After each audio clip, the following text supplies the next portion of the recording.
sommes à MAE, bien entendu au ministère des Affaires étrangères ici à Paris, le 29 octobre 2015. Nous assistons à une conférence internationale sur l'Ebola. Votre réaction par rapport à la matinée d'aujourd'hui, l'intervention de Madame la ministre Annie et Gérard? Oui, bien sûr. Des conversations qui sont très riches et qui sont importantes. Parce que nous devons nous assurer qu'on n'oublie pas ce qui s'est passé. Et que si jamais ça doit se répéter, on est préparé.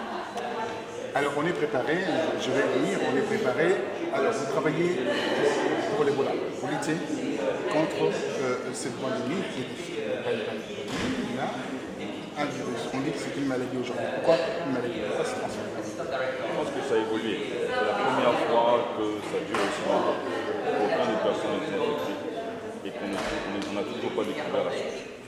Donc je pense qu'aujourd'hui, quand on parle de maladie, on se rend compte que les moyens qu'on avait utilisés pour lutter auparavant, dans les autres pays, en Ouganda, au Congo, au Gabon, on ne peut plus utiliser la technologie pour lutter dans les 3 pays d'Afrique. Donc je ne lutte pas contre Ebola. J'ai eu la chance aujourd'hui de pouvoir travailler pour une institution qui a été mise en place en novembre 2014, mais j'en viendrai, qui a été mise en place en novembre 2014 sous la présidence de Mme Zuma, la présidente de la Commission de l'Union africaine, avec des membres du secteur privé africain, qui ont décidé de répondre aux besoins des travailleurs de santé dans cette épidémie en Afrique de l'Ouest. Donc, ce qu'ils ont mis en place, ils ont permis à 850 travailleurs de santé africains venant de 18 pays africains d'aller aider la réponse internationale et aussi la réponse nationale en Guinée, en Nigeria, en Sierra Leone. Alors c'est bien ce qu'on appelle un business charity. Je ne dirais pas du business charity. Je dis tout simplement que c'est de la solidarité. Et les Africains ont toujours été solidaires. Et cette fois-ci, ceux qui ont pu se développer, faire de l'argent en vendant des produits de manière honnête, ont décidé de contribuer à la réponse nationale et internationale. Alors, aujourd'hui, on voit cette pandémie a été légèrement éradiquée. On voit ça revient encore une forme de résurgence. Tu peux pas voir ça. Il y a aussi quelques éléments résiduels au niveau du sperme. On ne peut pas que ça va pouvoir réapparaître quelque part. Comme la sexualité est tellement à outrance en Afrique. Je pense que à outrance, je ne dirais pas outrance, c'est partout. Mais je pense que ce qui se passe aujourd'hui, ce que je disais, les moyens qu'on a utilisés pour lutter contre cette épidémie dans le passé sont différents aujourd'hui. Parce que le virus, il a muté.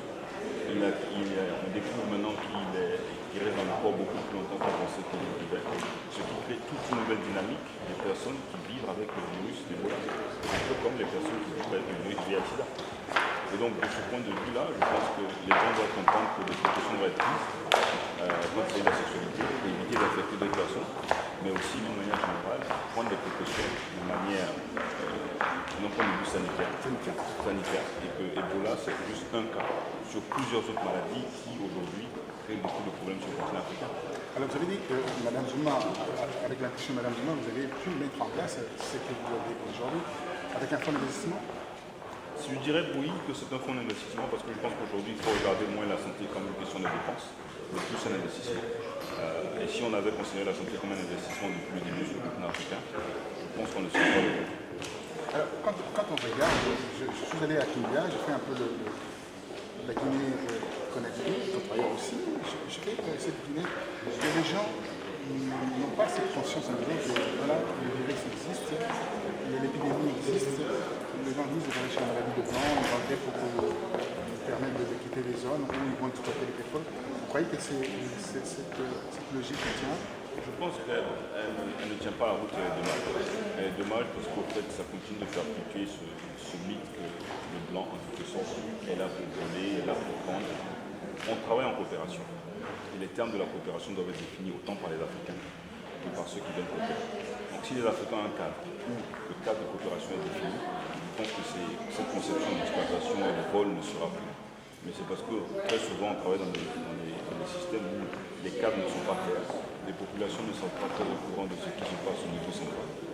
Et ça pose la question de la gouvernance de manière générale.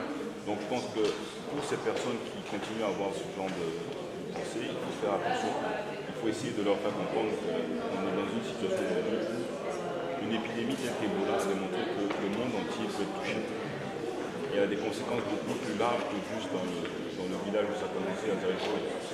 Donc pour moi, je pense que c'est une question d'éducation, une question d'explication, d'avoir de la patience pour expliquer que ces questions sont autant importantes pour les individus dans les communautés, mais pour les pays et les régions et l'Afrique tout entière.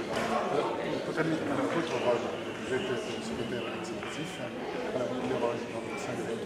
Donc, comme je disais, le fonds a été mis en place à peu près il y a un an. Mon rôle en tant que secrétaire exécutif, c'était dans le premier lieu de m'assurer que les fonds qui avaient été mis à disposition par différents bailleurs de fonds soient acheminés vers l'Union africaine. Le financement de l'opération ACEWA, qui a été mise en place par l'Union africaine pour aider dans les 3 pays en termes d'Ebola. La deuxième partie de mon rôle, c'est de m'assurer qu'il y a de la visibilité sur ce que le secteur privé a fait dans cette lutte contre l'Ebola. Et ensuite, continuer la conversation sur l'investissement dans la santé. Oui, alors, j'avais terminé, mais il y a une question qui me revient encore. On dit au niveau des organisations, par exemple les Nations Unies, quand vous avez une enveloppe, il y a seulement 30% qui utilisaient les autres, l'autre partie c'est utilisé au niveau de l'administration. C'est pareil chez vous? Oui, on a une structure qui est très lean, comme on dit en anglais. Nous sommes 3 au niveau du secrétariat. Et les fonds alloués pour le secrétariat sont minimes et viennent d'un des bailleurs de fonds qui a décidé de mettre une enveloppe à l'exposition du secrétariat. Tous les fonds qui sont venus ont été utilisés spécifiquement pour le déploiement des travailleurs de santé des 3 pays. Donc, je pense que je ne vais pas commenter sur la question des Nations Unies parce que je n'ai pas les chiffres. Et je vous donne les chiffres qui existent. Oui, c'est vrai que les chiffres peuvent exister, mais on peut faire beaucoup de choses avec les chiffres. Et donc, étant dans ce contexte particulier, pour revenir au point que je fais tout à l'heure, il faut faire les accords de coopération et les accords de subvention sont là où il faut en fait avoir la conversation. Est-ce que les pays trouvent raisonnable que 70% ou 30% comme vous disiez, des frais qui doivent être alloués pour vraiment aider les populations à sortir de leur situation vont pour des éléments administratifs. Après, ça, c'est à ceux qui signent qui doivent être responsables et engager leur responsabilité. Vous vivez sur le malheur des autres? Vivre sur le malheur des autres? Non, c'est pas possible. C'est une solidarité. Merci infiniment. C'est sûr. Une note d'espoir avant de partir aux populations africaines. Il faut continuer à persévérer. Il ne faut pas oublier que tout se fait dans la patience et tout se fait avec le cœur. Et en tant qu'Africains, on ne doit pas oublier que nous devons être solidaires, quelle que soit la situation, et éviter de pointer le doigt vers l'étranger. Merci.